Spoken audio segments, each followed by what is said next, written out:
বড় হয়েছে। আর তো হ্যালো গাইস, আমরা এই হনুমান মন্দিরের পাশ দিয়ে যাচ্ছি দেখো। আর আমরা এসেছি মামা, আমাকে দেখাও।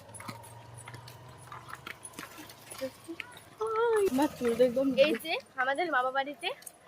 তো আমরা যাচ্ছি এই রাস্তা দিয়ে আমাদের আগের মামা বাড়িতে, মানে যেখানে আমরা আগে থাকতাম, এই দেশের বাড়িতে। তো দেখা করতে যাচ্ছি। তো এখানে রয়েছে মনা মাসি, ভাই, পুচু, অনেকে। তো আমার কি টকের আলু নাকি রাই, তারপরে প্রিয়, এরা প্রিয় দিদি, এরা অনেকেই রয়েছে। তোমরা নিশ্চয়ই দেখতে পাচ্ছ আমাদের মাঠের দিদি ধারে এই ধান গাছগুলো। তো অনেক সুন্দর হয়ে আছে, আর বাতাসটা কি সুন্দর লাগছে তোমরা নিশ্চয়ই দেখতে পাচ্ছ।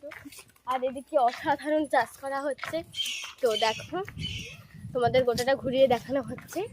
তো তোমরা কারা কারা গ্রামে থাকো প্লিজ কমেন্টসে জানাবে।